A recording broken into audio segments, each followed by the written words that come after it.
ചെൽസിയിലെ പിള്ളേരും കത്തിച്ചു എന്ന് തന്നെ പറയണം. ശരിക്കും പറഞ്ഞു കഴിഞ്ഞാൽ PSG അങ്ങ് കൊന്നു കളഞ്ഞു. കാരണം ഈ ഒരു സീസണിൽ 2025 PSG എടുത്ത് നോക്കുകയാണെന്നുണ്ടെങ്കിൽ ലൂയിസ് എൻട്രിക്കയും പിള്ളേരും അങ്ങോട്ട് ഈ കിട്ടണവന്മാരെ എല്ലാം അടിച്ച് തൂഫാനാക്കിക്കൊണ്ട് വന്നുകൊണ്ടിരുന്നിടത്തുനിന്ന് ചെൽസി കൊടുത്തത് ഇതിൽ നിന്ന് എഴുന്നേക്കാൻ പറ്റുമോ എന്നുള്ളത് പോലത്തെ ഒരു അടിയായി പോയി. കാര്യം എന്ന് വെച്ച് കഴിഞ്ഞാൽ അജാതി അടി എന്നല്ലാതെ വേറൊന്നും പറയാനില്ല.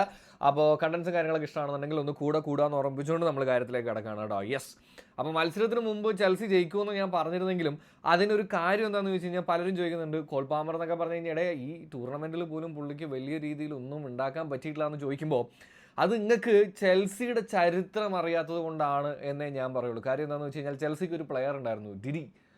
പുള്ളിക്കാരനൊരു കാര്യം എന്താണെന്ന് വെച്ച് കഴിഞ്ഞാൽ പുള്ളിയെ എല്ലാവരും വിളിച്ചുകൊണ്ടിരുന്ന ഒരു ബിഗ് ഗെയിം പ്ലെയർ എന്നുള്ളതാണ്. കറക്റ്റ് സമയത്ത് അതായത് ഒരു ബിഗ് മാച്ച് വരുന്ന സമയത്ത് എങ്ങനെ കളിക്കണം, എങ്ങനെ ടീമിന് കപ്പടിച്ച് കൊടുക്കണമെന്ന് പുള്ളിക്ക് അറിയാം. അതിൻ്റെ ഒരു പുതിയ വേർഷൻ തന്നെയാണ് എന്തായാലും കോൾ പാമർ എന്നുള്ള കാര്യത്തിൽ ഒരു സംശയവുമില്ല.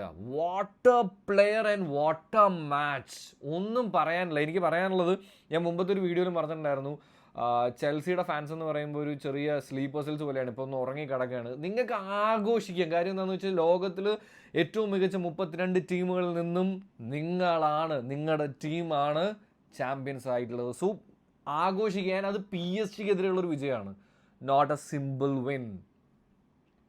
Enjoy, it's your night.